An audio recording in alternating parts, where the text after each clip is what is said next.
Bueno, si quieren.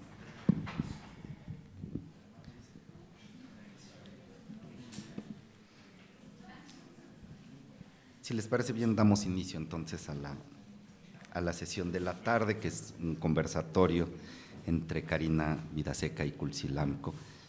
Ambos van a leer un pequeño texto al inicio, o hacer una presentación de unos 10 minutos, y después se abriría el conversatorio, ¿no?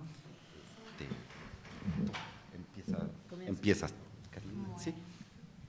Bueno, muchísimas gracias por la invitación que me hicieran Ana y Liana, a Rodolfo y a Kuzli por la posibilidad de tener esta conversación.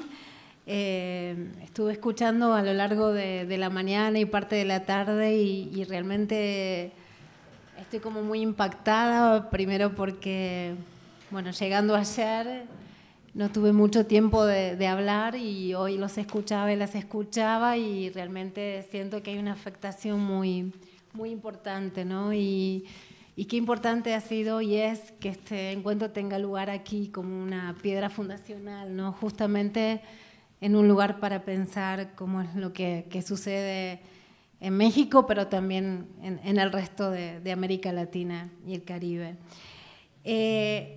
Es un desafío, es todo un desafío dialogar con Kuzli, además porque no nos conocíamos y porque yo tuve mucha intención de leerle, pero no pude acceder a sus textos y hubo como una especie de feedback en esta semana, pero creo que no alcanzó ni va a alcanzar.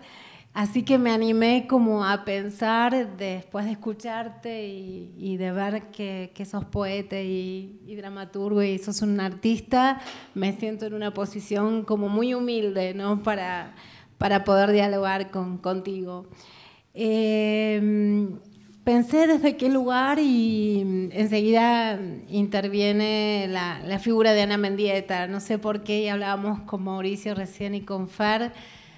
Siempre está por allí. No era mi intención en realidad traerla a este diálogo y a esta mesa, pero bueno, está y va a estar. Titulé la presentación, a pesar de que es una conversación, necesitaba tener un texto escrito también. Y se me ocurrió cambiar el título a último momento y ponerle Pájaro del Océano, oxímoron, poética del mar para una nueva política.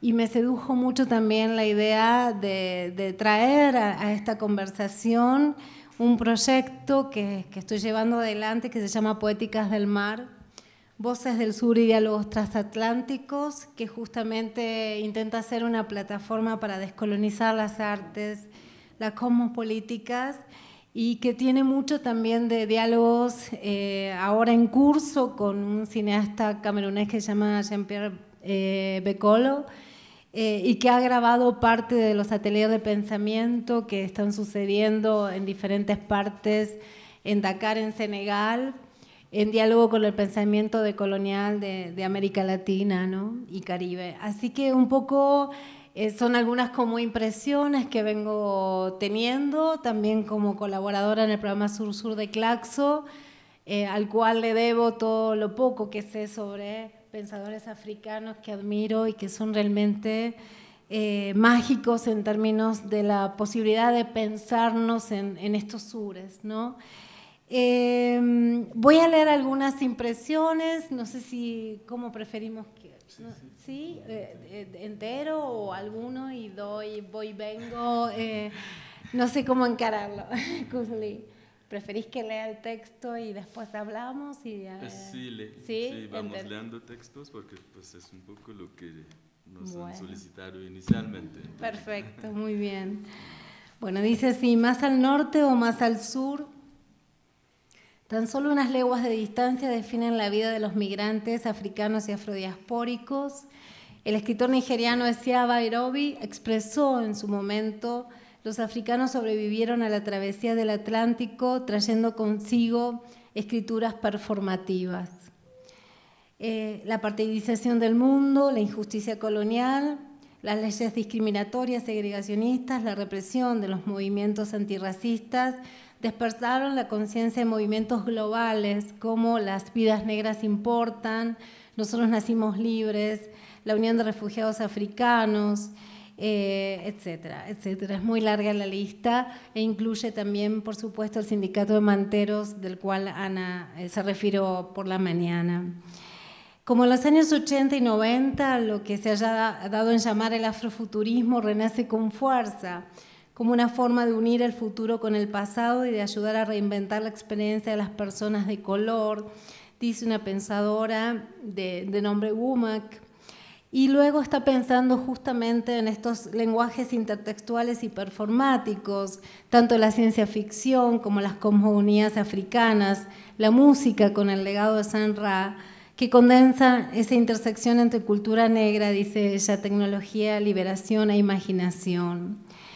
En esta particularidad me interesa entonces traer un poco del pensamiento de la negritud, de aquellos poetas de la negritud enrolados tras el maestro Aimé Césaire, me refiero a Frantz Fanon y a Edward Glissant, sobre todo a este último, la posibilidad de pensar lo que él ha llamado o ha conceptualizado en términos de una poética de la relación. Y ahora vamos a ver de qué se trata. El primer título es Mo, y dice así, cito de Glissant: así toda navegación sobre el esplendor verde del océano sugiere, a través de la evidencia de algas, estos bajos fondos, estas profundidades, puntuadas de grilletes apenas oxidados. El abismo es, en verdad, una tautología. Todo el océano, todo el mar, al fin dulcemente dispuesto a los placeres de la arena, como un enorme comienzo, se halla únicamente acompasado por estas bolas enmohecidas. En esa experiencia, decía Glissant en su libro Poética de la Relación, de la deportación de africanos a las Américas, aquello que petrifica es sin duda lo desconocido, enfrentados sin preparación ni desafío, haber sido arrancados del país cotidiano, de los dioses protectores, para ser llevados a la comunidad tutelar fue la primera noche. Pero eso no es nada todavía. El exilio se soporta aun cuando sea fulminante. La segunda noche se hizo de torturas. Glissant evoca 3 veces el abismo. Cito de él: lo aterrador, dice, es el abismo, 3 veces atado a lo desconocido. La primera vez inaugural sucede cuando caes en el vientre de la barca. Esa barca es una matriz, la fosa matriz, que sin embargo te expulsa. Está también el segundo precipicio, el del abismo marino. Cuando las regatas dan caza al negrero, lo más simple es aligerar la barca tirando por la borda la carga, lastrada de grilletes. El tercer avatar del abismo proyecta así, paralelamente a la masa de agua, la masa invertida de todo aquello que ha sido abandonado, que por generaciones no se encontrará más que en las azules superficies del recuerdo o el imaginario, cada vez más descolorido. Este proyecto, que se llama Poéticas del Mar, nace inspirado en un viaje a Dakar, Senegal, en 2016, impregnando mi propia visión de la simbolización de lo que se llama la puerta del no retorno, ubicado al final del recorrido de la mansión de los esclavos en la isla Gorée, desde la cual fueron deportados hacia América, y en la trama de esas temporalidades que se confunden en el todo mundo, la mundialización proclamada por Glissant, en los trayectos de exiliados por el capitalismo propio de esta fase que el autor Joseph Tonda llama la sociedad del deslumbramiento, arrojados a la intemperie en las zonas de no ser fanonianas. Sí, como dice el autor, estos pueblos que han frecuentado la fosa viven la relación que no puede ser hecha de extranjería, sostiene, sino de conocimiento compartido. Podemos decir ahora que esta experiencia del abismo es la cosa más intercambiada. Cierro comillas. Segundo punto, futuridades. Y cito del Atelier del Pensamiento: la filosofía occidental es un pleonasmo, una enfática sobreabundancia que ha funcionado sobre los universales nordatlánticos, recreando el racismo constitutivo de su propia razón de ser. Es urgente, dice Achille Mbembe, nuestra mirada, lanzar una plataforma de un pensamiento en común con esta tensión, una iniciativa teórica para África y los residentes de este planeta. La raza, también dice Achille Mbembe, es la negación de la idea de lo común. Ser negro y en consecuencia esclavo era no tener futuro propio para sí. Es por eso que siempre en las luchas de los esclavos se planteaba la cuestión del porvenir. Este autor nos convoca a pensar un mundo liberado del peso de la raza, del resentimiento y del deseo de venganza que toda situación de racismo reclama. ¿Qué tan difícil es pensar fuera del universo de conceptos propios de la filosofía y estéticas occidentales? ¿Cómo descolonizar el imaginario estético y cómo desmantelar los imaginarios racistas? ¿Cómo construir un poder global de hermandades minoritarias, citando la sentencia dramática esgrimida por Audre Lorde, aquella afrofeminista que hablaba sobre la violencia racista de género y colonial y que llegó a exclamar: las herramientas del amo nunca desmantelarán la casa del amo? Fabián Ebousi-Boulaga ubica en 1977 la crisis del Muntu y postula que el problema de la razón colonial para la posibilidad de la descolonización de la filosofía que opera a través de una mímesis. La diferencia entre la filosofía y lo que no es considerado filosofía está basada en lo que el pensamiento decolonial llama la diferencia colonial. Según la filósofa Nadia Kisiukidi, de acuerdo a la noción de decolonialidad epistémica que esgrimió Walter Mignolo, que privilegia el concepto de desapego o separación, se halla la desobediencia epistémica, concepto de este autor, que consiste en expulsar de nuestros cuerpos imaginarios los cuerpos enemigos que nos brutalizaron.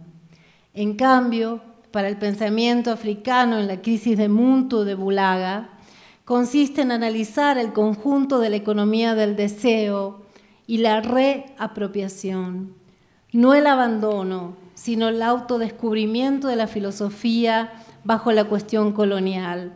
Esta noción no es la de una subjetividad mutilada o totalmente extra al sí mismo, sino que convoca una nación de libertad. Y explica cómo está emergiendo de nuevo entre los intelectuales africanos diaspóricos y entre los autores y autoras latinoamericanas el paradigma de la descolonización, que para estos últimos implica un paradigma del abandono.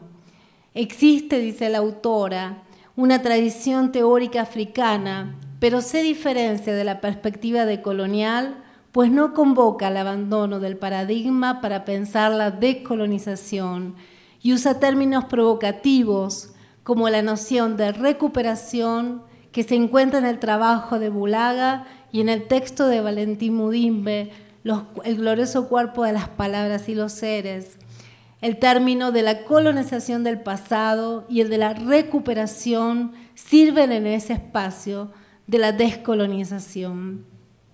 Para la perspectiva africana, el sujeto y la libertad están, dice la autora, en el centro de tales proyectos de descolonización, pero no en el abandono, sino en la recuperación. 3. Tiempo de descolonización. En este espacio omitido y borrado que hoy emerge como un espacio de escucha, yo traté de esgrimir una tesis que se llama y que tiene por razón de ser la escritura en los cuerpos racializados y que hace a cómo la nueva razón imperial escribe el guión de los fundamentalismos coloniales globales en estos cuerpos racializados de las mujeres.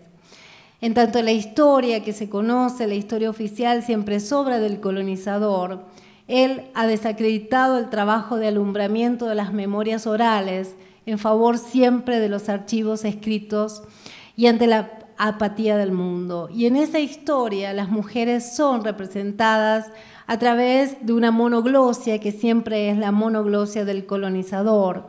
Así pues, en el nuevo orden geopolítico, construir un lugar en el que las memorias de las mujeres afrocubanas, palestinas, iraníes, indígenas, africanas, asiáticas, como tantas otras, narren sus historias, es vital para la superación de prácticas metodológicas extractivistas, como dice Boaventura de Sousa Santos, y también apela a pensar cómo construir o alcanzar una justicia que puede lograrse a partir de una puesta en suspensión de metodologías hegemónicas convencionales, que da lugar a lo que yo llamo etnografías feministas post-heroicas. ¿Es posible liberarse de la violencia epistémica del discurso etnográfico y etnológico en las sociedades postcoloniales? ¿Cómo puede alcanzarse una política de conocimiento que, situado en el sur, quiebre ese relato representacional y violento puesta en la figura masculinizante aún vigente del informante nativo? ¿Cómo lograr visibilizar y construir un espacio de la escucha para las situaciones de violencia que enfrentamos las mujeres? ¿Cómo desmitologizar el relato basado en el principio de las etnografías heroicas, cuyo valor, poder de autoridad y de citado se coloca en el lugar que se pone en riesgo las vidas y los cuerpos racializados? ¿Qué significa descolonizar la filosofía, la etnografía, las artes? ¿Es aún posible?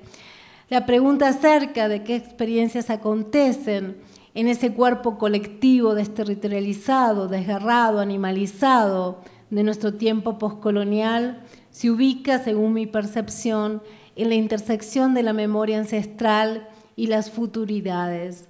El término fue utilizado por primera vez en 1993 por el crítico Mark Deary en su artículo Black to the Future, y el cineasta y autor también de otro libro que se llama Afrofuturismo, Bumak, y que cité anteriormente, lo define como esa intersección, reitero, entre cultura negra, tecnología, liberación e imaginación, con una pizca de misticismo. Es una forma de unir el futuro con el pasado y, en esencia, de ayudar a reinventar la experiencia de las personas de color o desmontar la raza como tecnología. Historias afro-transatlánticas se inscriben así en una poética del mar, con metáforas el pensamiento del laberinto caribeño frente al liso mar Mediterráneo nos interpreta desactivar los universales nordatlánticos y los artilugios neocoloniales de la razón moderna. La permanencia del no ser como una referencia del tiempo moderno merece ser explorada de forma contextual o situada. 4. Ocean Bird. Hay muchos lugares desde donde podemos experimentar el mundo. África no es aquello que los europeos tienen hoy en su mente. No es una traducción absurda, su previsible forma de fijación de identidades, de hablar de lo incivilizado, de lo bárbaro y atroz. No es necesariamente sinónimo de negritud ni de raza. Para los africanos, el mundo occidental es una utopía transmitida en África por las pantallas. La atracción es tan fuerte, dice Tonda, que empuja a algunos a cruzar el mar Mediterráneo o el desierto de Libia para vivirlos, en lugar de cambiar su realidad. Pero esta utopía suele ser una distopía mortal. Afrodistopía es eso, el sueño inmóvil que termina en una verdadera pesadilla.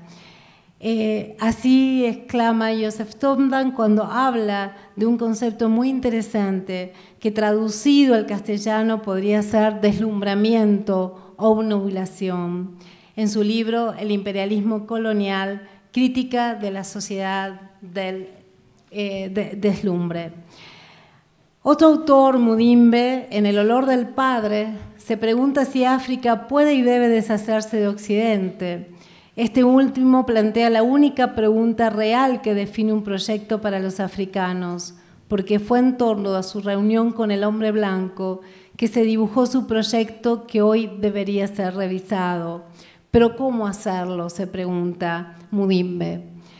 Creo que aún pudiendo proseguir en torno de la discusión por la imposibilidad de desoccidentalización y descolonización para nuestros sures, África, América Latina, el Caribe, las formas de responder al cómo hacerlo pueden encontrarse en un recorrido que han hecho tanto el movimiento negro como el feminismo.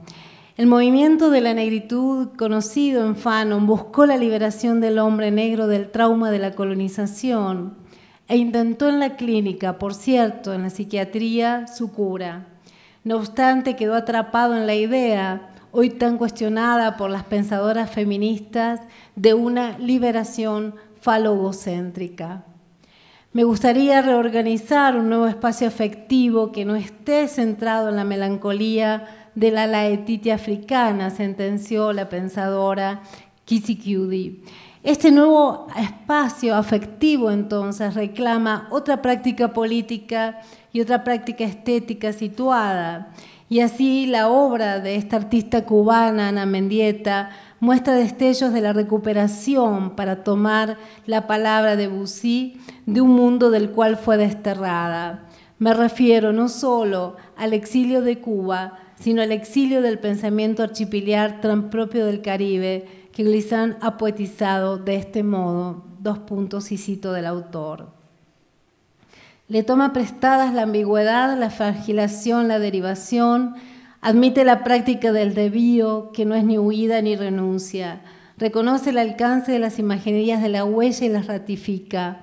¿Acaso es renunciar a gobernarnos? No, es sintonizar con esa parte del mundo que precisamente se ha extendido en archipiélagos, esas a modo de diversidades en la extensión que no obstante aproximan orillas y desposan horizontes. Nos damos cuenta de qué lastre occidental y agobiante que llevábamos a cuestas había en esos suntuosos conceptos del sistema que hasta hoy han empuñado las riendas de la historia de las humanidades y han dejado de ser adecuadas para nuestros desperdigamentos, nuestras historias y nuestros no menos suntuosos derroteros errabundos. La idea del archipiélago, de los archipiélagos, no franquea esos mares.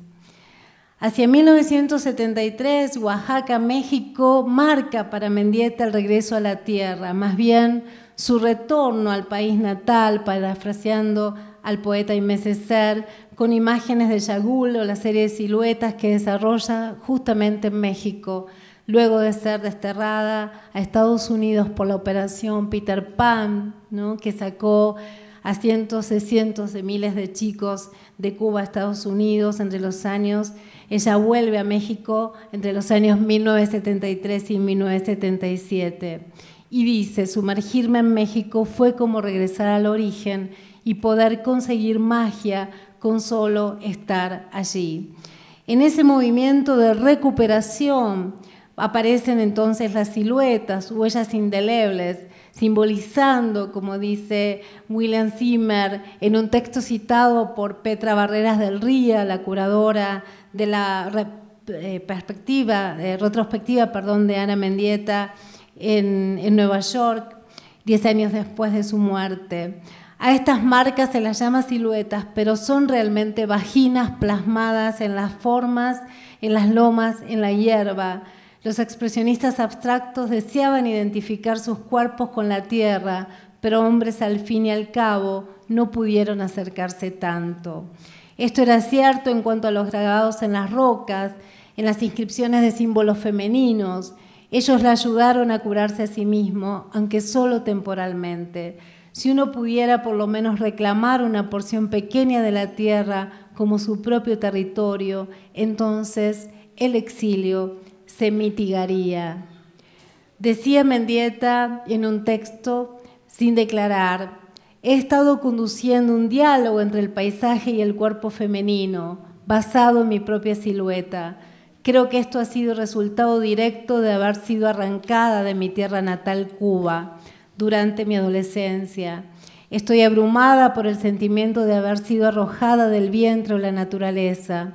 Mi arte, es la forma que restablezco los lazos que unen al universo. Es un regreso a la fuente materna, A través de estas esculturas, tierra y cuerpo, me hago una sola con la tierra.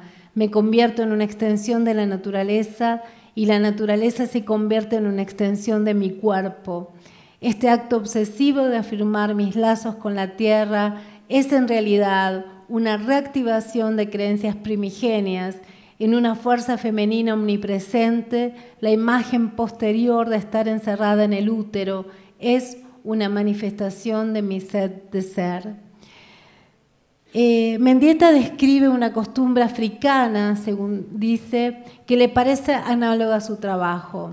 Las mujeres vienen de África con un saco de tierra de su hogar natal y cada noche comen un poco de ella. Esta tierra las ayuda a hacer el tránsito entre el lugar de origen y su nueva casa. Pero Mendieta tenía miedo antes de ir a Cuba porque pensé, decía, que había vivido toda mi vida con esa obsesión en mi mente.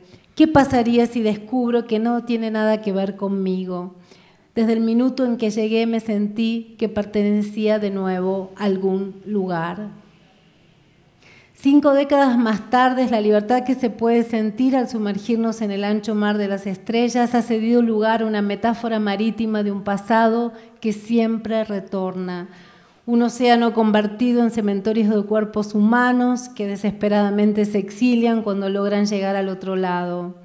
Atravesamos fronteras, pero somos atravesados por ellas. Cierto es que aún siempre está la posibilidad de la fuga, pero es la huella, esa sospecha de humanidad. Las artistas feministas han trabajado la experiencia propia de ese exilio entre los mundos, entre metrópolis y excolonias, territorios emblemáticos de conflictos geopolíticos que perviven y liberan sus cuerpos. Sus luchas en sus cuerpos atraviesan océanos a vuelo rasante. Como un oxímoron, la poética del mar para una nueva política nos invita en este film, entre las 300 que ya ha filmado, que se llama Pájaro del Océano y que reaparece en México, en Oaxaca, en el año 1974, como en otra de sus performances, donde hay una transferencia de las plumas de un gallo al cuerpo de una mujer, una emergencia identitaria o un devenir animal, que es al mismo tiempo ave y mujer, un oxímoron, un ave nadando en un océano.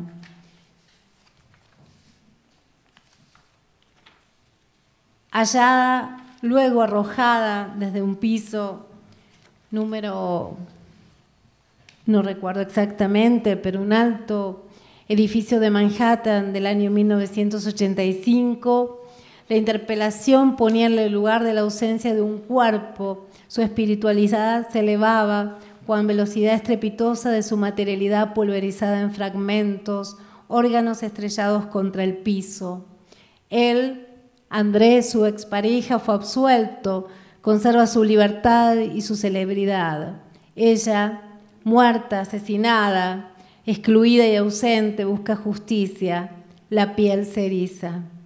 Como animales al acecho, los encuentros coloniales se encuentran ahora vivos. La piel muta. Para transformarse y reexistir, la piel de esa narrativa descolonial es inexorablemente estética, erótica y espiritual. Decía Audre Lorde en ese gran libro Sister Outsider, hay muchos tipos de poder. Ustedes los usan o no los usan, los reconocen o no. Lo erótico es un recurso dentro de cada uno de nosotros, que se encuentra en un plano profundamente femenino y espiritual, firmemente enraizado en el poder de nuestro sentimiento no expresado o no reconocido. Para perpetuarse, toda opresión debe corromper o distorsionar esas diversas fuentes de poder dentro de la cultura de los oprimidos, que pueden proporcionar energías para el cambio.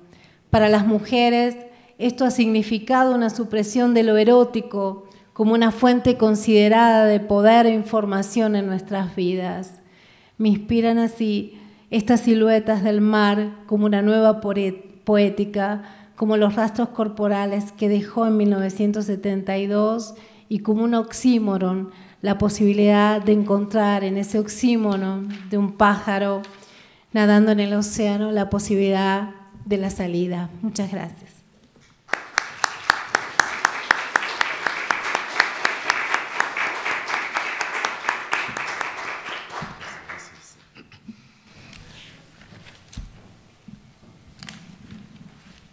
Muchas gracias a Karina y gracias por estas palabras inicial. Creo que el que sí tiene que sentirse bien humilde soy yo. Muchísimas gracias a Elena, que está por aquí, a Ana, a Rodolfo y a ustedes que se movieron para estar escuchándonos intercambiar. Cuando se me pidió hablar en marco de una cátedra de pensamiento situado, me estuve diciendo, pues yo dejé de pensar hace mucho tiempo. Pensaba hasta cuando he tenido 14 años y cuando he podido tener la oportunidad de una clase sobre la esclavitud. Y una semana después de esta clase, un concierto de Memphis Slim, un gran pianista afro. Entonces, había dejado de pensar y desde este tiempo estoy caminando. Y cuando uno camina, no se para pensar, porque imagínense cuando está caminando el 100 pies, sí debería de pararse para contar sus pies, entonces dejará de caminar. Es decir, desde este tiempo ya no pienso. Entonces me estoy diciendo, ¿qué voy a contar este día en el cual estaré frente a Karina para poder intercambiar sobre el pensamiento situado? Entonces hablaré, pero hablaré así como desde África y desde mi experiencia de escritor comprometido con las causas sociales y políticas, también desde la experiencia del docente que de vez en cuando se para, no para pensar, pero para hacer un relato del trabajo que está haciendo en las artes escénicas. Y las temáticas que me interesarán allá, pues aquí desarrollar bajo una visión histórica y más genealogista, pues porque para mí se tratará un poquito de especular sobre el para qué y el por qué de los hechos, y pues me interesaría más tocar la cuestión epistemológica en los topos postcoloniales eurocentrados y eurocéntricos.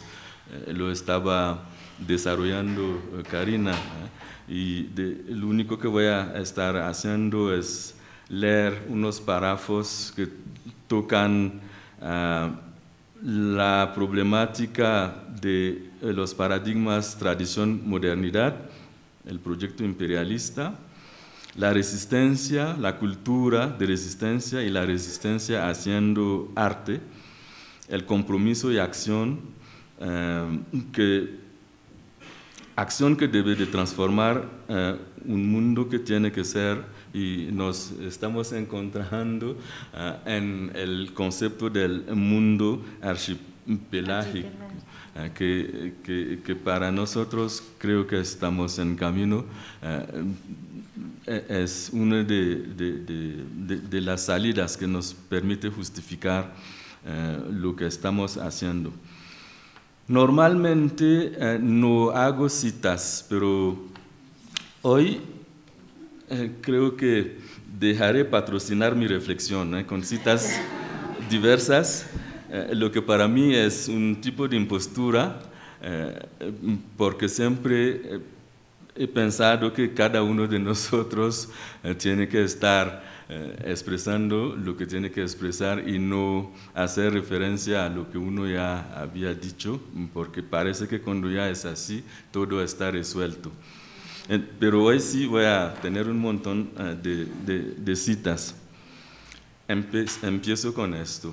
Puede ser que, creo que todos conocemos a Victor Hugo, porque hay hasta compañeros que se llaman Victor Hugo. Entonces, Victor Hugo, que es el genio francés llamó a la conquista de África al decir lo siguiente, y en un discurso pronunciado el 18 de mayo de 1879, durante el banquete conmemorativo de la abolición de la esclavitud por Victor Schœlcher. Cito: ¿qué tan escondida está África? Asia tiene su historia, América tiene su historia, hasta Australia posee una historia que la memoria humana recuerda. África no tiene historia. Sobre ella solo se despliega un tipo de leyenda vasta y oscura. Roma se acercó a ella para tomar nota y abandonarla. Y cuando se consideró librada de África, Roma colgó sobre este inmenso cadáver uno de estos epítetos que no se traducen: África portentosa. Intrépidos pioneros se arriesgaron y desde sus primeros pasos este extraño territorio pareció descubrir cierta realidad. Esta África, feroz, tiene solo dos aspectos. Poblada es la barbarie y desierta el salvajismo, pero no se puede ocultar más África. En el 19 siglo, el blanco hizo del negro un hombre. En el 20 siglo, Europa hará de África un mundo. Hacer de África una nueva tierra, devolver la vieja África manejable a la civilización, tal es el problema.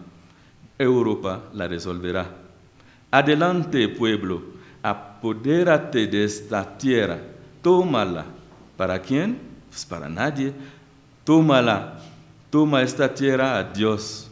Dios les da la tierra a los hombres. Dios da África a Europa. Tómala. Es de Victor Hugo. Para nosotros, siglos más tarde, esta llamada victoriana, en todos los sentidos resuena siempre como parte de los respaldos teóricos de la dinámica que inventaron a Europa la colonización permanente de África. Pues no dejaré de hablar y de perderme en el florilego, la letanía de lo que ya se dijo y que se escribió históricamente y sigue diciéndose acerca del negro, de lo negro y de lo africano para justificar la esclavitud, la colonización, la recolonización, la nueva conquista territorial y que funda el racismo antinegro hasta la melanofobia. La colonización no solo es una usurpación territorial violenta, pero también es una violación de las culturas, de los imaginarios, de los cuerpos, de las integridades. Es un proyecto de deshumanización del otro. Uno, hablaré de los mitos y de los prejuicios, de las distorsiones y de las generalizaciones y destrucciones de las áreas de pensamiento en África por Europa y por el africanismo eurocentrado. Cito aquí otra vez a Eric Zemmour, que llama el fenómeno las 3D, es decir, la derisión, que es la burla, la desconstrucción y la destrucción. Es el proyecto capitalista europeo. Hoy en día el mundo entero padece de dolores de esta destrucción progresiva. En nuestro caso, y puedo estar citando mitos, mitos que todos conocemos y que son mitos por fin a los cuales es la antropología positivista que dio lugar, inventando el primitivo. Henry Maine, en 1861, consigue instituir una ideología política racionalizando y justificando la superioridad británica y el sueño imperial. La antropología victoriana nació puesta bajo el doble sello del evolucionismo y del difusionismo.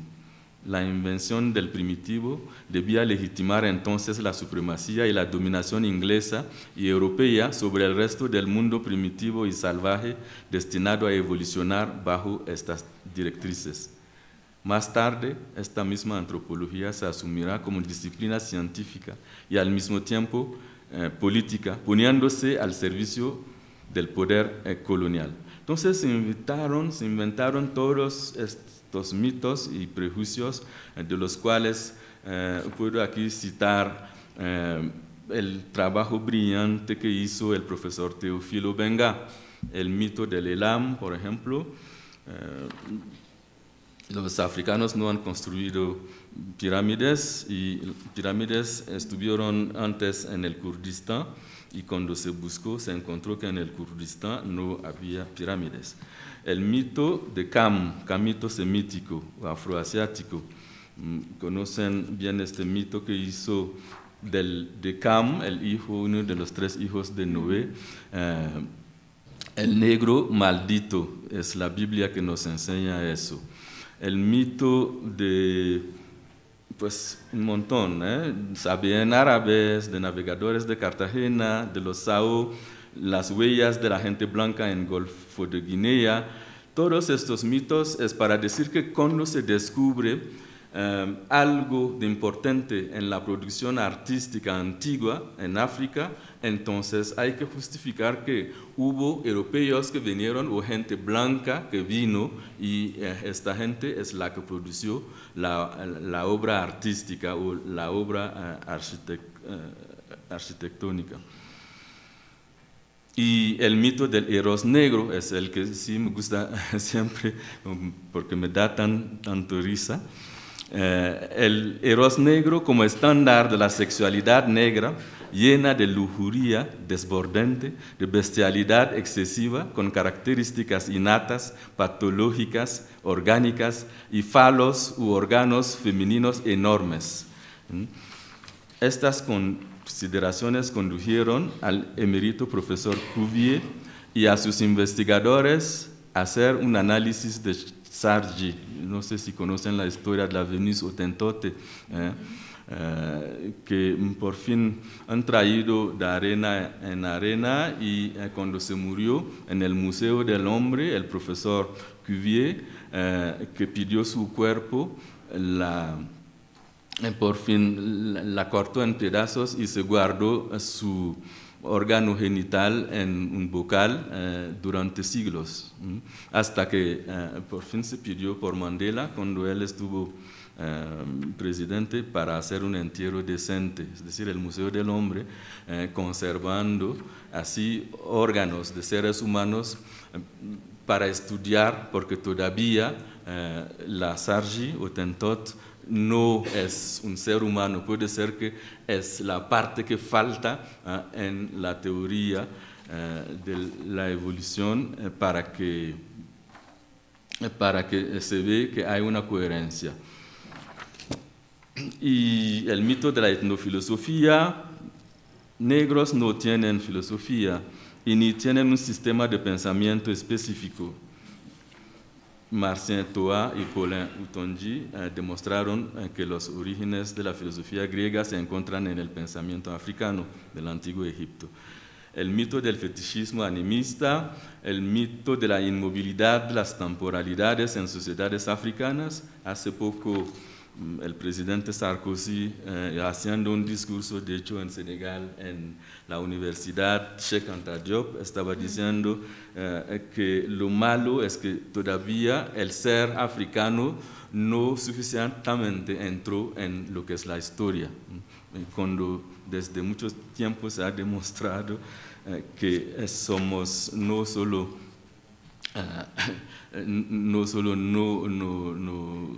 no estamos para entrar en la historia, y que estamos como parte de la cuna de la humanidad.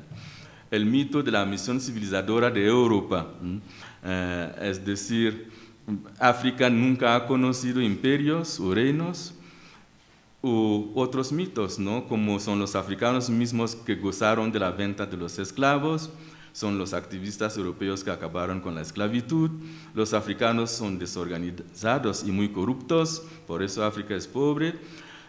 Con las políticas neoliberales y la apertura del mercado y la inversión extranjera podemos sacar a África de su pobreza, etcétera, etcétera. Voy como dejando todo eso de lado para decir que de los últimos ayer África era el continente de las maravillas y fantasmas, hoy es el continente del futuro, porque sí, se encuentra coltán, oro, se encuentra uranio, entonces es el continente del futuro. El único problema son los negros que viven allá, en su mayoría, este dulce racismo. Entonces, el proyecto es un proyecto de deshumanización y el asentimiento del proyecto capitalista. Aquí, otra vez, voy a dejar patrocinar mi charla. El filósofo romano Émile Cioran dice eso, cito, el imperialismo elegante que se encuentra en cada civilización que se reconoce como única, excelente y inconcebible. Este imperialismo elegante, atado a la necesidad de convencer al otro, deja de ser elegante cuando se acompaña de la aventura militar. Uno no funda un imperio por capricho.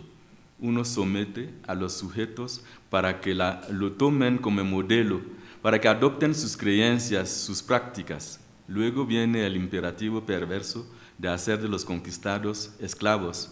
Eso para que uno pueda contemplar en ellos el esbozo adulador o ridículo de sí mismo. En nuestro caso, el novelista camerunés Mongo Betty identificó bien temprano, por fin, más allá del espejo de lo que está diciendo Cioran. Dice Mongo Betty, ¿por qué durante tanto tiempo nos han cazado en nuestras costas, perseguido en nuestras comunidades y en el interior de nuestras tierras, transportado en las cuñas de los barcos, vendido en los mercados de subasta americana como vil ganado, curvado bajo el cruel sol de plantaciones de algodón, hacinados y linchados en los guetos de las grandes ciudades industriales, forzados en trabajo esclavo y los sitios africanos de obras, sometidos inicialmente a un sistema colonial inhumano y luego al saqueo de las firmas y empresas después de las independencias, y por fin a las dictaduras que esas empresas transnacionales segregan naturalmente. ¿Por qué? Porque fuimos y seguimos siendo también siempre salvajes que deben civilizar, caníbales que deben ser corregidos en sus gustos perversos, paganos infieles por convertir, perezosos que deben transformarse en productores.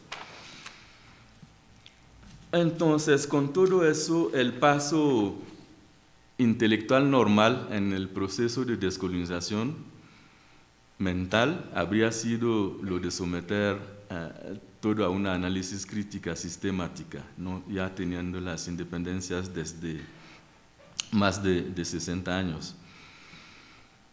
Pero, por desgracia, sopla más el espíritu, sí, de pereza que nos interroga porque está mezclado con una especie de viento brumoso, de ligereza y de elegancia del políticamente correcto y el mimetismo asimilacionista. Y nos negamos a preguntarnos realmente lo que deberíamos de preguntarnos. Y como salir de los grietes de todos estos modelos de cultura y de artes y de pensamientos hacia la parte económica y la parte organizacional política, cómo entender que la modernidad, en tanto que resulta de un proceso endógeno, cuando no lo es un contexto de identidad interrumpida y la imposición de lo exógeno La verdad es que las faltas son enormes y variadas en las sociedades que fueron colonizadas. Estas sociedades acaban integrando los patrones y los esquemas, los modelos de jerarquías y las representaciones que son determinados por el colonizador. Organizan entonces su sistema de representación a partir de un sistema dedicado a su misión de exclusión y de deshumanización. Así, los negros y africanos se desarrollan como víctimas y dobles víctimas de la misma misión hipócrita que subliman poniéndose la ropa del civilizador, asesino, hasta el odio de sí mismo. Lo dice muy bien Frantz Fanon, piel negra, máscara blanca. Y en esto está toda la cuestión epistemológica al centro de las tentativas de existir como identidad, historia social, política o cultural. Porque en el campo de las cadenas de transmisión, lo que también se hizo es nos colgar la escuela de Jules Ferry. Y esta escuela de Jules Ferry, el que dijo que hay un segundo, la cita muy larga, punto que debo abordar es el lado humanitario y civilizador de la cuestión. Las razas superiores tienen un derecho en frente de las razas inferiores. Digo que hay para ellas un derecho porque hay un deber para ellas. Tienen el deber de civilizar las razas inferiores. Y es esta escuela que se nos colgó en África, cuando sabemos que el objetivo principal de la educación y de la cultura es la integración del sujeto en un conjunto de valores colectivos deseados. Aquí se trata de conocimientos, de saberes, de evaluación de los saberes, de adecuación de los conocimientos con las necesidades sociales. En África, la escuela de Jules Ferry es la bella extranjera y sigue siendo uno de los bastiones inexpugnable del poder colonial. Y este sistema en el cual estamos desde décadas no permite un descubrimiento real de la historia de África, porque sí hereda del sistema colonial modelos de aprendizajes que privilegian la prepotencia de una cultura de formación individualista, competitiva y que fabrica por fin un objeto educado no identificado para nuestras sociedades. Voy un poquito rápido para que tengamos el tiempo. Yo como artista de vez en cuando se trata de hacer un estudio, un análisis semiológico de un espectáculo, entonces siempre me quedo en un tipo de esquizofrenia terrible. Es decir, ¿cuáles son las teorías que hay que aplicar? Porque estudié la semiología teatral en la universidad, pero ¿cuáles son estas teorías que tengo que aplicar a la observación de un evento que se está desplegando en una aldea en el fondo de Burkina Faso?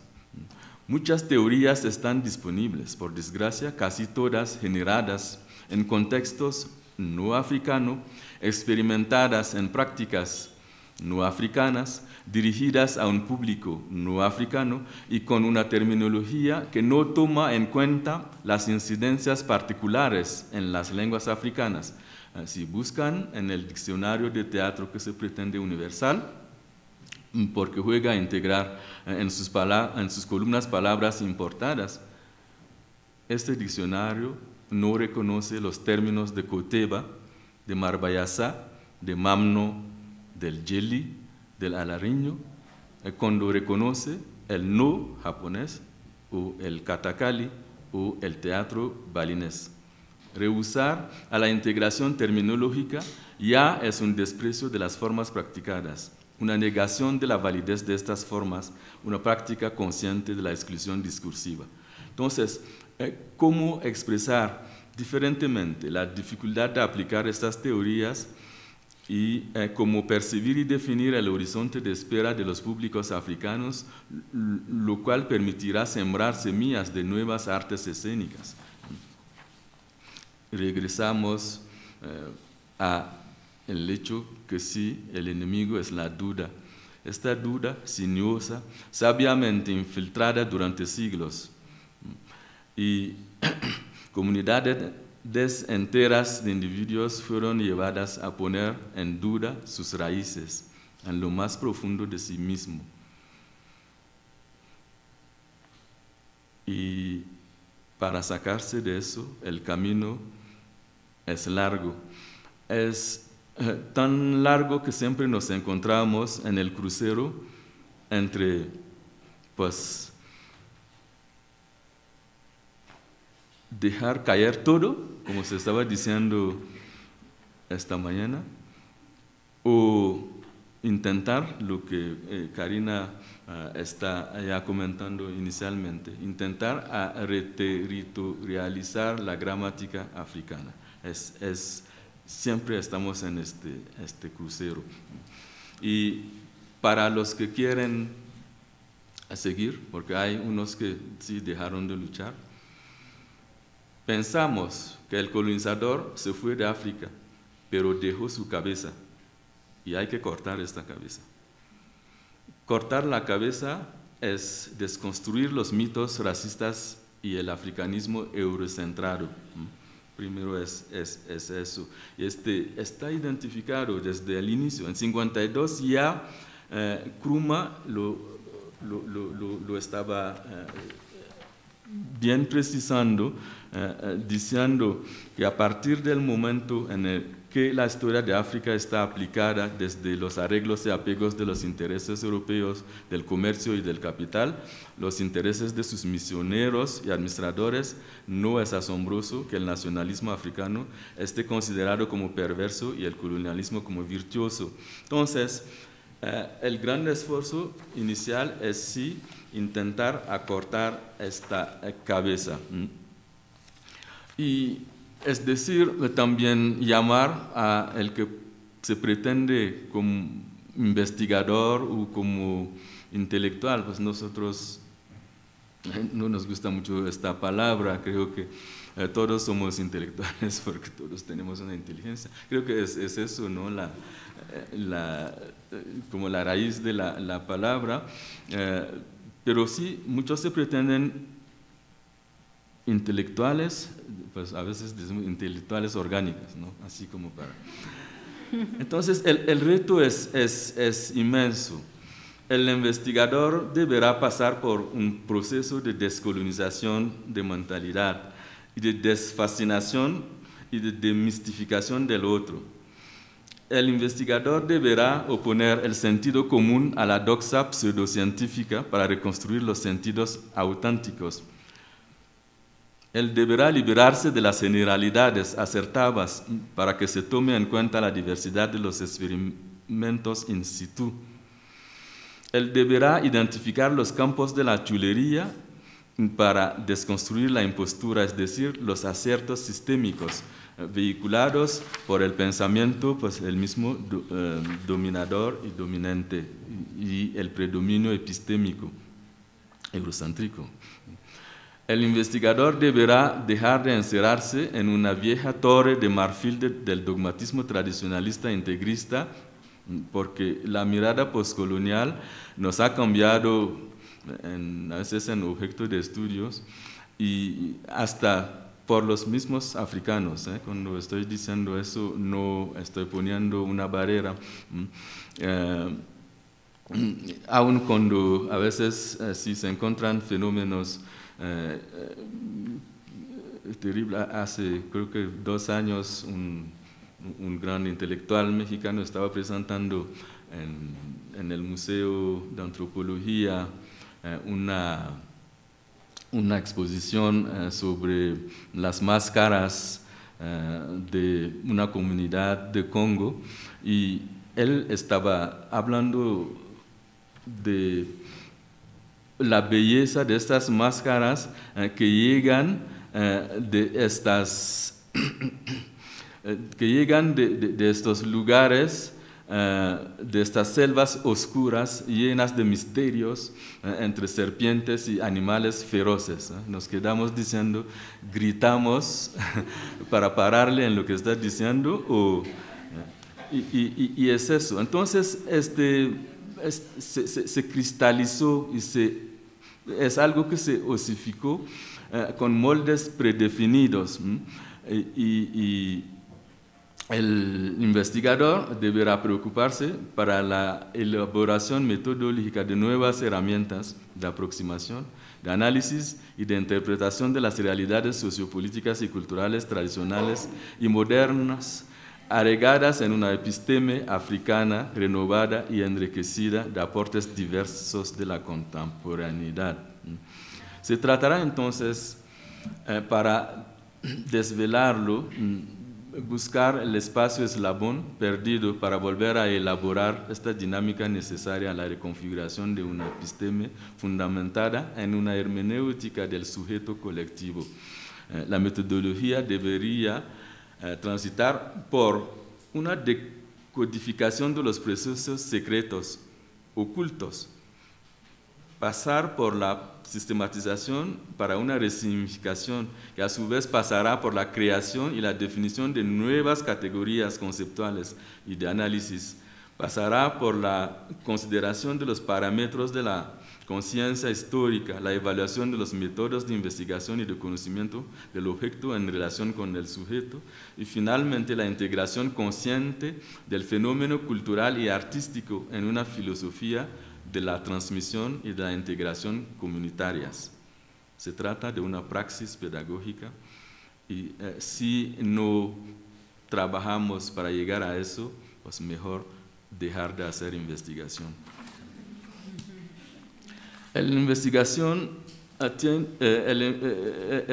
investigador tiene que conocerse a sí mismo.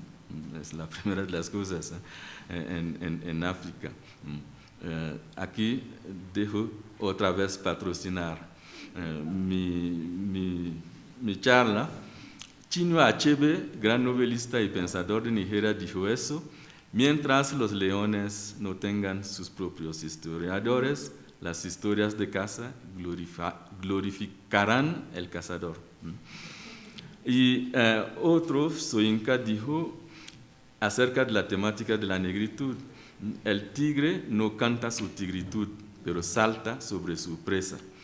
Y creo que para que el tigre pueda saltar sobre su presa, se necesita que tenga conciencia de su propio peso, de su potencia, de su capacidad, su agilidad para saltar. Si no, saltará y se quebrará en el camino sin poder alcanzar su presa. Entonces se trata de rehabilitación de saberes comunitarios. Y sí, desde los trabajos, las investigaciones de Cheikh Anta Diop y de la Escuela de los Egiptólogos Africanos, se está trabajando. Se está trabajando y sí, se alcanzan resultados interesantes, pero en la mayoría de los casos los que lo pueden hacer son los que están viviendo afuera del continente, porque de lo que encontramos es que estos mismos intelectuales orgánicos, cuando se topan con la dificultad del trabajo en campo, entonces siguen haciendo investigaciones que les solicitan sus amos, ¿no? Sus maestros, es decir, las temáticas vienen la mayoría de nuestras universidades son universidades patrocinadas para universidades europeas, entonces las temáticas vienen de allá por el bien de los que están solicitando eso. Y si no, entonces son trabajos que se quedan en el polvo de las bibliotecas. No se enseña a alguien como Cheikh Anta Diop en nuestras universidades, lo que es algo terrible. Es decir, hay una censura a la cual estos intelectuales como se enfrentan. Entonces, ¿qué decir más? Es necesario también contextualizando, existen estas bases tradicionales para construir esta episteme adecuada, Y todas las civilizaciones tienen estas bases que fortalecen la creatividad artística y tecnológica, establecen puntos de arraigo en las identidades y el desarrollo endógeno para que el modernismo no se enfrenta ni como una imposición o como un objeto de deseo pavloviano. Se necesita abrir los espacios de este diálogo de saberes. Se necesita construir una crítica propia que integra in situ los elementos observados. Y ese será el punto 5, que intitulo aquí Afrocentricité hacia un mundo archipiélago. Tocamos entonces la gran contradicción aparente, es decir, lo que es en mi caso, lo que se plantea con los conceptos de afrocentricité y de universalismo. Conocerse y conocer su realidad es un imperativo categórico en la definición de sus acciones, porque es la vía que permite identificar lo que llamamos el círculo y la línea recta que fusionan en el movimiento de la espiral. Y el afrocentricité se define así por ama a sama, es la última libertad, la de la cual dependen en última instancia los demás. Es la libertad de nombrarse, de nombrar sí mismo su realidad propia. Y el profesor Molefi-Asante, él dice así: eso, Occidente, él mismo se apoderó del mundo, le rebautizó, inventando él mismo el otro, pálida e imperfecta copia. Entonces, y salto de lo que dice, eso para imponerse al mundo hizo falta bien que Occidente descalificará las visiones, etcétera, etcétera. Y de lo que está diciendo el profesor Asante es que el afrocentricité a nosotros nos presiona, nos pide restablecernos, reconsiderarnos como temas de nuestra propia existencia y de ahí considerar de manera sistemática todas las implicaciones. Se trata de un enfoque profundamente revolucionario que da un golpe fatal a la pretensión y a la arrogancia occidental, ya que nos exige nada menos que una ruptura epistemológica con Occidente y una reconstrucción voluntaria y consciente de nosotros mismos. Eso a mí me impone la postura del activista de la cultura, entendida como espacio de resistencia propositiva, para que existamos en la conciencia del otro como civilización, historia y cultura. Es lo que me impone, es también una adhesión a la filosofía del Ubuntu, que me obliga a la corresponsabilidad solidaria y a una postura que se apega al panafricanismo. Porque, como dice Kwame Nkrumah, él decía, si no abordábamos los problemas de África con una frente común y una resolución común, perderíamos nuestro tiempo en regateos y en argumentos vacíos hasta el momento cuando seríamos colonizados de nuevo y nos habríamos hecho unos instrumentos de un colonialismo mucho más poderoso que aquel del que habremos sufrido hasta entonces. Voy ya acabando. Nos impone como el deber de ser y el deber de estar y de actuar, es un deber político. Y cuando digo eso, es viendo lo que es esta cobardía, esta falta de seguridad, esta falta de curiosidad que balizan y mantienen todo en un tipo de inmovilismo en nuestros rangos, a nosotros mismos. Motus en silencio, la política se encarga de imponer silencio a los que se atreven a afirmarse y el intelectual no quiere tomar el riesgo de hacer prematuramente una viuda y huérfanos. Él se limita a repetir, a recalentar los restos de platos servidos. En todo caso, se abstiene sobre todo de afirmar que hay otras posibilidades de construir otra África, que hay otras posibilidades de soñar, que hay otras posibilidades de pensar otro mundo y ampliamente. Y hasta que a veces cuando uno pronuncia la palabra revolución hay toda una desconfianza. Entonces, militamos para este derecho a la autorrepresentación, es decir, a conocerse a sí mismo, a construir su historia por sí mismo, a enfrentar los prejuicios con un conocimiento también de la estrategia del otro, a deconstruir las representaciones que los otros han construido acerca de lo negro y de lo africana, para poder afirmar mediante hechos, yo soy yo y así soy, y que los otros me aceptan como yo me veo y como yo me quiero ser, así estableciendo una subjetividad necesariamente libre de la mirada del otro, incluso si es una subjetividad colectiva, y basta la mirada del que dice, soy el vencedor, tú cállate. En conclusión, ya he hablado mucho, ¿verdad? Todavía si me dan 2 minutos, concluyo con este texto, que esta vez no está patrocinada, porque es parte de mis textos de teatro. En el desierto se encuentran entonces 2 caballeros.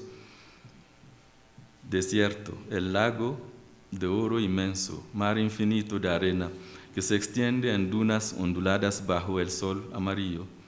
Nada espía la marcha de las caravanas, solo el escorpión negro levanta su dardo mortal, mientras que el ratón campesino, amarillo fondo en el color amarillo de la arena, pista de tenis y deslizamiento en su madriguera. Los dromedarios ruminan la indolencia, el viento de arena ciega su paso, marchan y marchan. Pronto, mañana posiblemente, el oasis de Palmera, el pozo inagotable y centenario. El camellero 1. ¿Qué es la muerte? El camellero 2. Un pasaje de un estado a otro. Camellero 1. Hay forzosamente una frontera cuando se pasa de un estado a otro. El camellero 2. Puede también tener más bien ahí pasarelas con respecto a la frontera si se quiere reconocer el vacío. El desierto nos pertenece y no hay fronteras.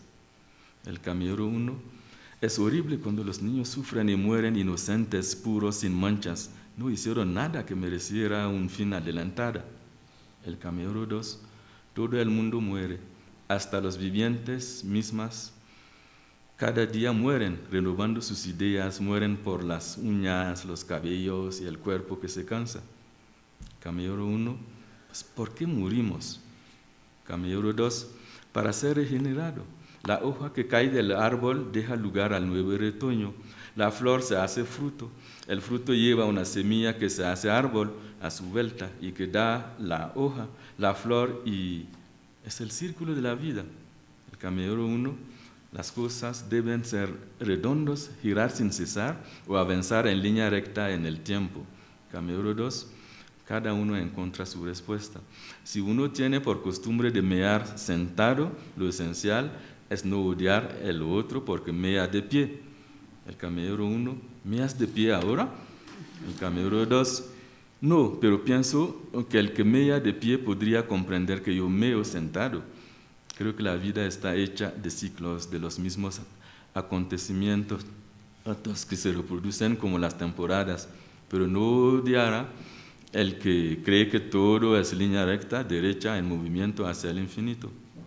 El camellero 1, la muerte no existe entonces para ti. el 2, no, y estoy convencido de eso. Cameo 1, pero cuando el árbol no da flor ni fruto, pues el cameo 2 da la sombra, madera o leña para el fuego. Cameo 1, un día el desierto reverdecerá. El cameo 2, ignoro si es en la naturaleza del desierto de reverdecer. Posiblemente se necesitará el trabajo de los hombres para devolver a la naturaleza lo que la muerte tomó, los árboles, los ríos, los animales. Cameo 1, escucha, el oasis se acerca. Anatú y el camaleón invisible que los estaban siguiendo, Anatú dice, me pregunto si estamos en la escucha de nosotros mismos. Y el camaleón dice, tenemos la elección de morir, cada uno a sí mismo, para obedecer al círculo o la línea recta. Y Anatú, pero pues estas mujeres gordas, vendedoras de verdura en el mercado, cuchichearon a mi pasaje, murmuraron azapagobi, es clásico, ¿no? Es decir, fingen murmurar para que la agredida no se sienta interpelada, pero lo hacen bastante fuerte para que se oiga. Táctica de arpías, chochas. Piensan que yo soy una puta para legionarios blancos. Tenían solo que decirme en voz alta, les habría devuelto 2 palabras, la línea recta derecha. No habrían dormido de ahí durante semanas. Si no se conocen, es su asunto. Con todo modo, yo sí sé en lo sucesivo quién soy. Entonces, si se me pregunta a mí, ¿desde dónde hablo? Mi respuesta siempre será que soy un negro, un panafricano, un ser panafricano que puede durante 10 años estar trabajando cuando todavía estudiante, todos los viernes, los sábados y los domingos en las aldeas, con campesinos haciendo teatro del oprimido y con el riesgo de que sus novias en la ciudad lo dejan, porque nunca está. Es lo que también puede hacer que uno deja todo y que se vaya para trabajar durante 4 años en Ruanda, en un país que conoció 1 millón de personas muertas en un genocidio horrible en 3 meses, pues trabajar con viudas, trabajar con huérfanos, trabajar con prisioneros, porque así creo yo que es desde este lugar que sí puedo decir que estoy situado. Y ser panafricano no solo es rechazar estas fronteras estúpidas legadas por la Conferencia de Berlín, pero es, como ya lo he dicho, ser ruandés por lo menos en el mes de abril cada año. Muchas gracias.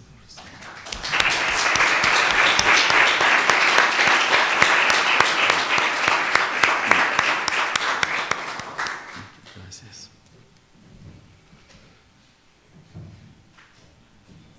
Pues se fue Rodolfo, Ilia no quiere estar con nosotros.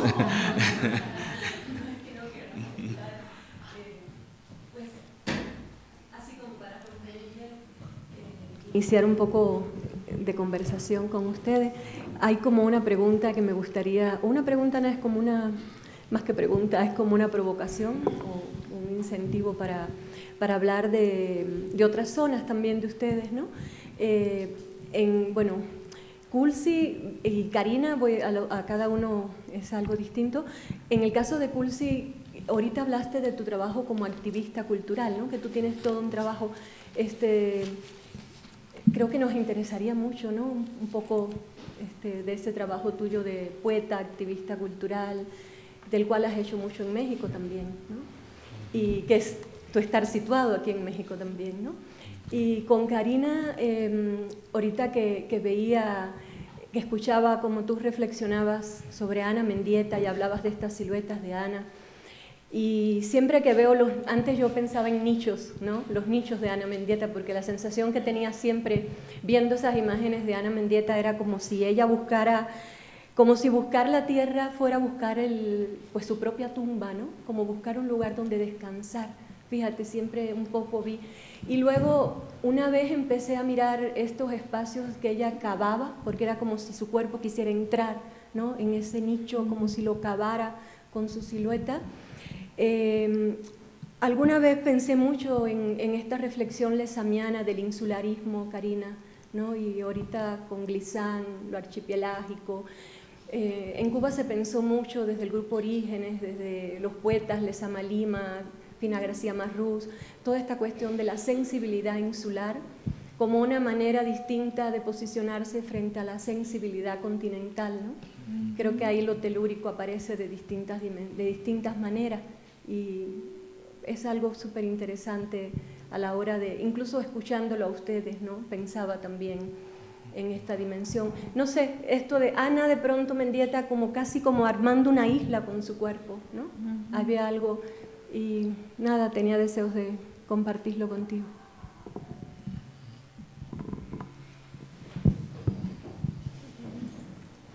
¿Alguien levantó la mano? No, yo quería decir algo, pero por ahí alguien tenía... No. Tenía también dos preguntas generales o comentarios. Uno que me parece que ambos se refirieron a...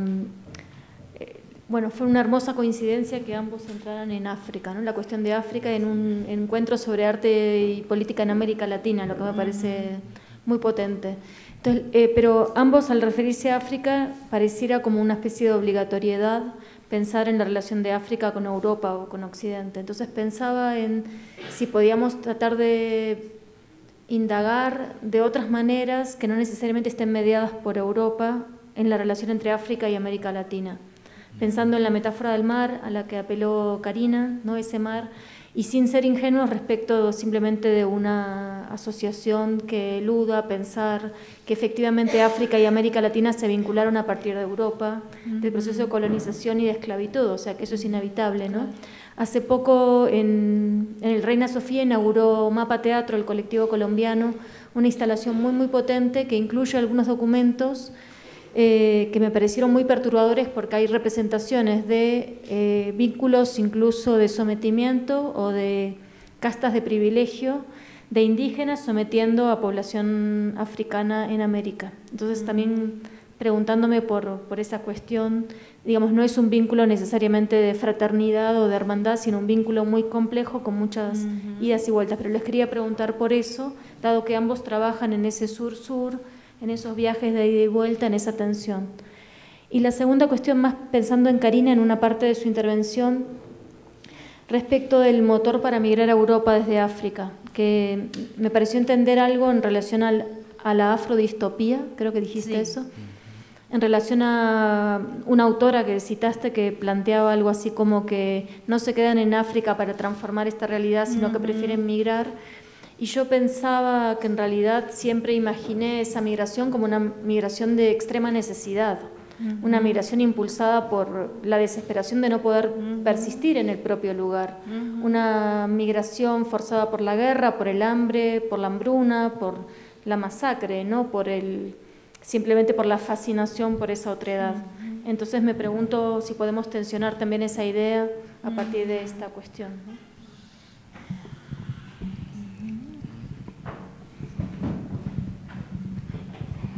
¿Hay alguien más que quiera entrar? ¿Alguna pregunta, comentario?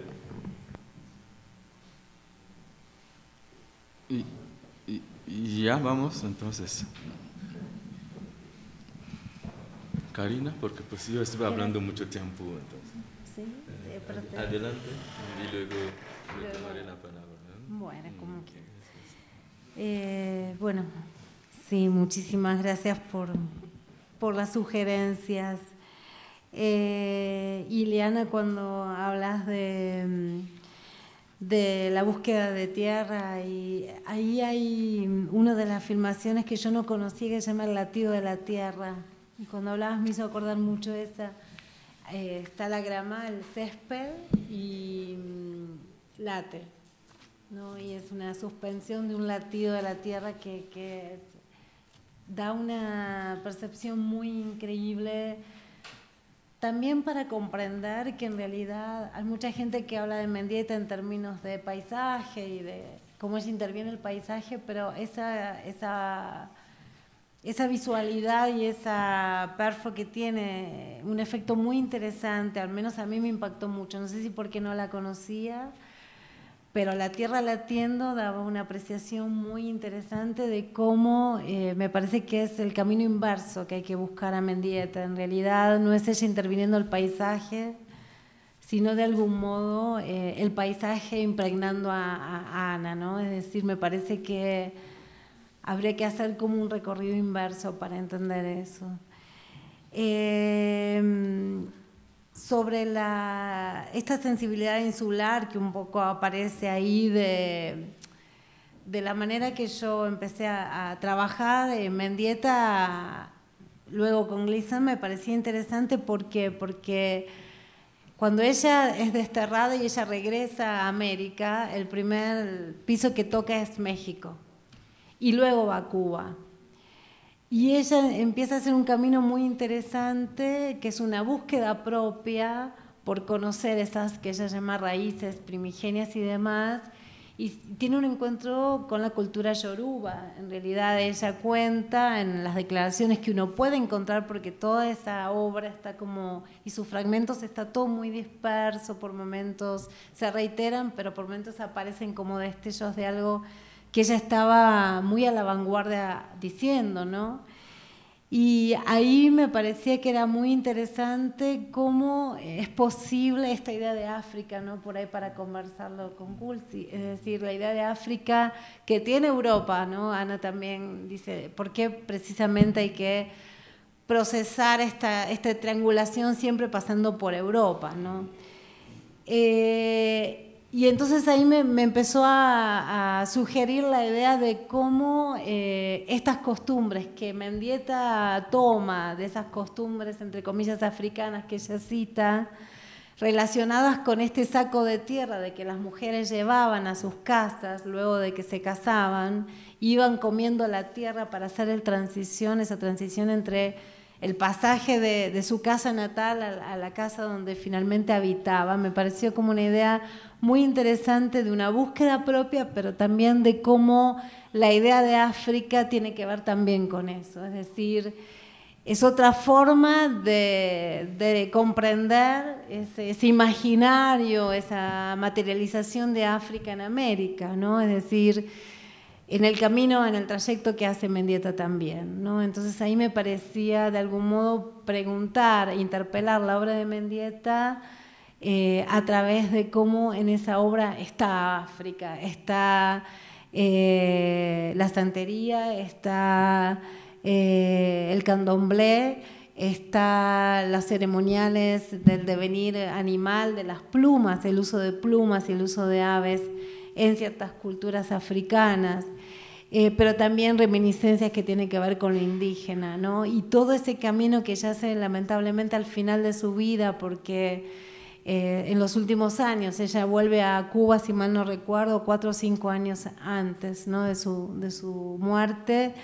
Ella tiene esa necesidad, esa búsqueda es imperiosa, ¿no? Y me parece que lo hace todavía mucho más desafiante, ¿no? A poder establecer de algún modo, como Ana también preguntaba, esa conversación sur-sur sin estar mediada por África, pero también sin estar solamente mediada por la filosofía.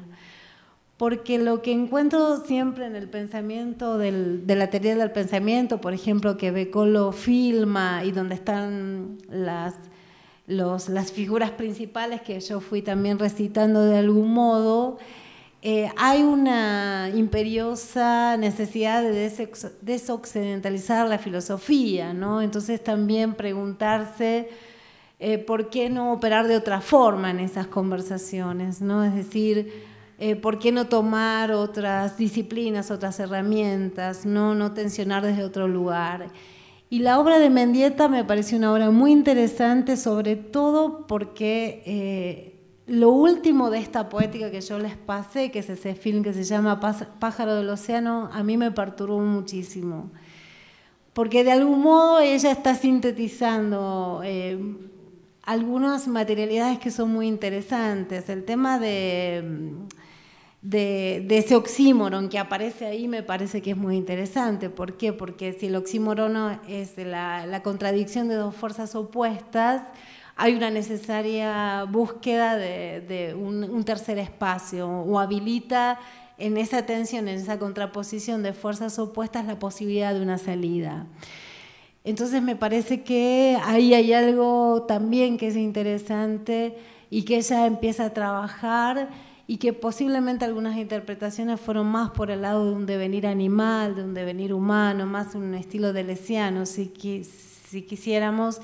Y creo que por ahí interpelar la obra de ella desde un pensar africano, desde una práctica distinta, podría sumergirnos en otras Mendietas, ¿no? Encontrarnos con otras, incluso dirimir otras preguntas, hacernos otras preguntas y establecer otras relaciones, ¿no? Para contestarle a Ana, también lo de la afrodistopía, en realidad tiene que ver con un texto, un libro que se llama, que es de Joseph Tonda, que él habla ya no de la sociedad del espectáculo ni de la espectacularización, sino de la sociedad del deslumbramiento. Y un poco es lo que está tratando de pensar, hay entrevistas también en internet donde él lo citan, es qué sucede con esta tragedia del cruce del Mediterráneo desde África hacia Europa, ¿no? Y él está pensando sobre todo en el deslumbramiento que provocó la colonización, es decir, los colonizadores, en el encuentro, entre comillas, en esta tragedia de la historia, en el deslumbre del espejo. Él está pensando hoy el deslumbre de las pantallas. Y muchos de los imaginarios, porque él le llama la colonización del imaginario, abreva de este capitalismo que está influenciado por este deslumbre de los teléfonos celulares, de las tecnologías. Es decir, me parece que es muy también interesante cómo él lo está pensando, qué produce Europa en ese deslumbre, en esa obnubilación, y me parece que es una idea fuerza que está teniendo, o él está pensando de algún modo también una migración en otro sentido, ¿no? También en el que piensa Ana, pero también en otras formas de comprender que África no es ese lugar de lo atrasado, nunca lo fue ni lo es hoy, y que las representaciones de Occidente que llegan a África están permeadas también por esas imágenes de la colonización que hoy se refuncionalizan en otros dispositivos, ¿no? Entonces me parecía también que ahí había como muchas preguntas, muchos caminos o búsquedas por hacer, ¿no? Pues yo retomaré sí esta idea que estabas desarrollando, ¿no? Ligar el futuro con el pasado. Creo que en la mañana uno de los intervinientes estaba hablando del instante que no existe, ¿no? Y que hay que ver las cosas en el transcurso. Y este hace que por fin, en la mayoría de los casos en África, vivimos en el pasado y vivimos en el futuro. Y el presente está con lo que estabas diciendo sobre lo que deslumbre, está más allá de la distopía, está la pantopía. Es decir que por fin la gente migra sin moverse. In situ, la gente migra. La gente migra porque sí, con las tecnologías nuevas están viviendo en el marco de la pantallita, y esta pantallita todos los días les está mostrando a Europa. Y haciendo que por fin se encuentra, y cuando lo digo parece pretencioso o como paternalista y todo, pero la gente se deshace por fin de lo cotidiano frente al cual se tiene que enfrentar para poder encontrar soluciones. Es una de las grandes problemáticas que tenemos, hablando es decir, vivimos en el pasado, vivimos en el futuro, pero el presente no lo tenemos en la mano. Y cómo comunidades pueden ejercer una resistencia o ejercer una creatividad que permite que resuelvan sus problemas. Y en eso estamos, es decir, que seguimos colonizados. Esa es la gran problemática y de lo que ¿cómo decirlo? La batalla es muy fuerte, porque ahora no solo es mental, es una recolonización territorial. Si vean, buscan y verán cómo por fin en el mapa de África están todas las bases militares rodeando todo el continente. Es decir, los mismos dibujos de fuertes durante la esclavitud son los mismos dibujos en los cuales están las bases militares francesas, las bases militares de Estados Unidos, ahora las de China, de Japón. Todo el mundo está por allá para la ocupación territorial como tal. Es una parte. Regresando a eso de cómo establecer, por fin sí, no he leído una parte que tenía escrito, ¿no?, de la necesidad de este intercambio sur-sur, que para mí es fundamental en la posibilidad como de encontrar caminos en común. Ustedes están muy lejos en adelante, porque ahora están hablando de pensamientos situados y pasaron en la era de la decolonización de la poscolonización por la decolonización, muchas cosas en las cuales no estamos realmente todavía. Por eso a veces hay intentos que hacemos, ¿no?, nosotros que encontramos la posibilidad de estar afuera, para que estas ligas, creando espacios en los cuales se habla de África, pero también espacios en los cuales recibimos a una juventud dejada de lado porque es rasta, porque es la juventud que no ha podido ir a la escuela, o porque son feministas a los cuales la gente no da espacio para un trabajo de reflexión, etcétera, etcétera. Intentamos tener espacios para eso. Hemos tenido la Casa Hankili África aquí durante 9 años, es decir, para establecer estos lazos. Hemos podido invitar aquí 24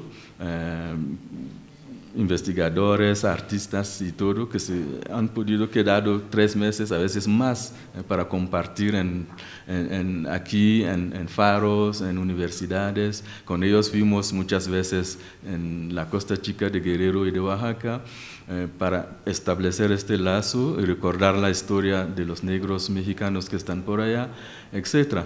Entonces, se están intentando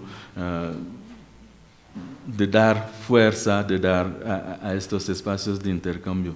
Hace 3 semanas estuvimos con 2 de nuestros residentes, una bailarina de Senegal, dio clases de sabar a más de 100 personas, allá con la veracruzana en Jalapa, en Veracruz, etc.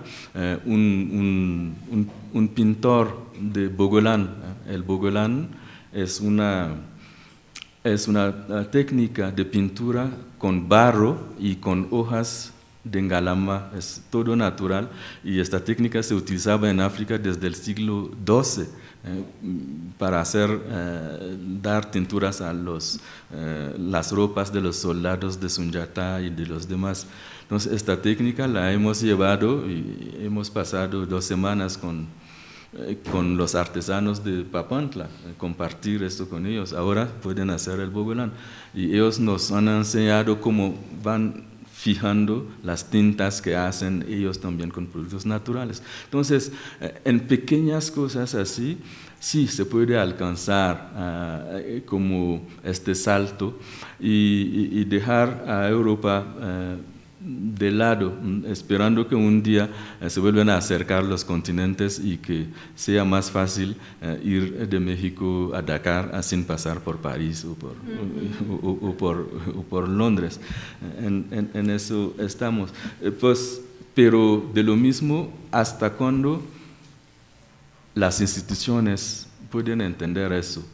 Nos han combatido durante 9 años los embajadores africanos mismos, porque nos volvemos nosotros gente que no tiene su lengua y estamos diciendo cosas.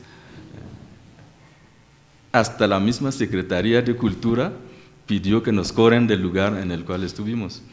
Es decir, ¿hasta cuándo los políticos entienden eso? ¿Hasta cuándo los políticos no están ellos teniendo programas que no incluyen ir y venir? Cuando les digo, vas a Addis Abeba, está una gran cabeza del Olmeca de piedra allá en Addis Abeba, porque vino aquí el emperador Haile Selassie hace ya muchos años, y por eso está el metro Etiopía, y que por allá hay una cafetería que se llama México, en el centro de Addis Abeba. Cosas que se hicieron, que se estaban haciendo antes, ahora creo que sigue muy fuerte la hidra, se imponen esquemas de políticas culturales que no permiten el acercamiento. Ese es lo más terrible, y entre nosotros tenemos, si se trata de la parte académica o cosas así, tenemos un montón de problemas. Vamos a tener que estar pasando por el inglés. Yo siempre digo, aprendí el español con los taxistas. Es eso, tenemos estas barreras que solo si hay esta voluntad política. Siempre regresar a esa política, no para estar organizando no sé qué, pero política de decir que cada uno en su lugar está situado para ser agente de la transformación, ser, estar y actuar. Yo creo que si vamos con eso, vamos transformando poco a poco y acercando nosotros unos a otros. Pero si seguimos citando, ahora sí citando a Deleuze, a ¿cómo se llama? Guattari, a Foucault, a Benjamin y todo, pues vamos a seguir en un tipo de utopía que no nos regresa a una forma de acción liberadora, ¿no? Es eso que puedo decir. De las experiencias, bueno, pues creo que ya se va el tiempo y Elena me está dando la oportunidad entonces de decir, como no hablo mucho de lo que hago, entonces escribo y son narraciones, si quieren, de experiencias de mis 40 años de activista que se encuentran en un tipo de conversación, de hecho, y que, en el cual se puede encontrar la experiencia del teatro del oprimido, la experiencia, pues llegar en Ruanda, como así, 4 años después del genocidio, encontrar que los vivos estaban más muertos que los muertos, y que los muertos estaban tan vivos porque el olor de los cuerpos que todavía en muchos casos no recibieron un entierro decente, pues exhalaba en todas partes, y trabajar con ellos en el campo de artes plásticas, de artes escénicas, de la música, del cine, de la literatura, de la poesía, para llevar a, como decir, a el tejido que estaba tan destruido. En la mañana se estaba hablando de la destrucción, estamos todos más o menos destruidos, pero hacerlo tomando en cuenta lo que es el arraigo que yo tengo de lo que llamo el gozo, es decir, el que es el tercer mediador que tiene que estar cuando hay una catástrofe para ayudar que el grito que se está haciendo, que este grito se organice para que el canto de funerales sea un canto que se comparte por todos, para poco a poco volver a dar un tejido personal, catártico a sí mismo, a las emociones y todo, y un tejido social. Es parte de eso, toda esta reflexión que se hizo, ¿no? Hablando de ligar el pasado con el futuro, toda esta reflexión que se hizo para que estuvieron cerca de 300.000 personas implicadas en el genocidio, que estaban en cárcel, y para hacer un juicio normal, entre comillas, al occidental, se necesitaban siglos. Entonces, ¿qué se hizo? Es regresar a la gachacha para decir, pues teníamos formas tradicionales, ¿no? Para medir cuando hay estos conflictos que llevan a mucha gente, y con la gachacha se sacó un montón de gente de cárcel, y etcétera, etcétera. Entonces se cuentan aquí, el libro se llama Nosotros los Otros, los alucinados en el Azur, no somos africanistas. Y entonces aquí está como parte de lo que sí se puede estar contando de mis experiencias de trabajo. Y aquí como me paro por aquí, porque creo que ya no hay otra pregunta, ¿no? De lo que me solicitó Milena. Bueno, antes de continuar, ¿hay alguien que quiera añadir alguna pregunta? ¿No? Bueno. Sí. ¿Sí? Ahí.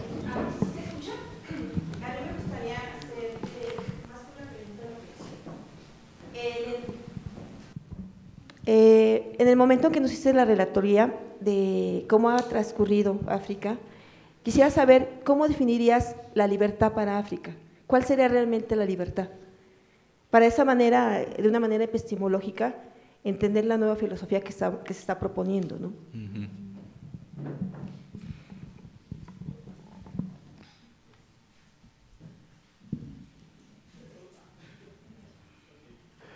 Bueno, agradecemos mucho la presencia de Cuauhtilamco y también muchísimo la presencia de Karina Vidadeska.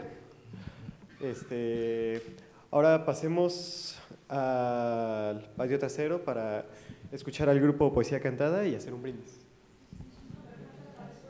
La respuesta.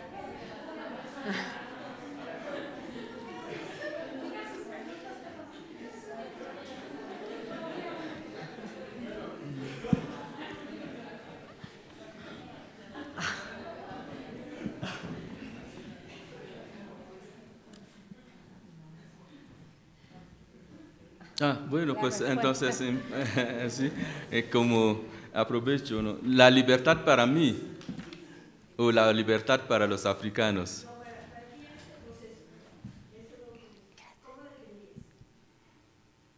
No sé si se define. No sé si se define. Se conquista cada día, creo. Será mi respuesta.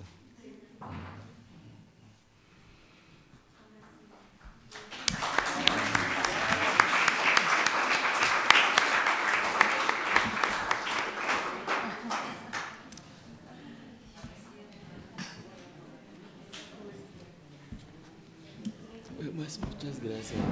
Muchas gracias a ti.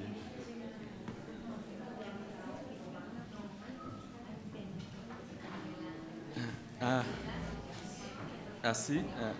Entonces te confío eso. Ya voy. Tú quieres, tú empiezas aquí para que nos lleves para allá. Sí, tengo que... Pele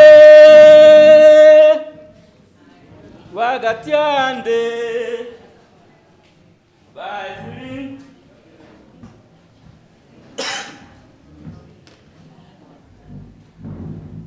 Alma Marapitile Afatawile Zinzilko Masasa Balile Kogindoye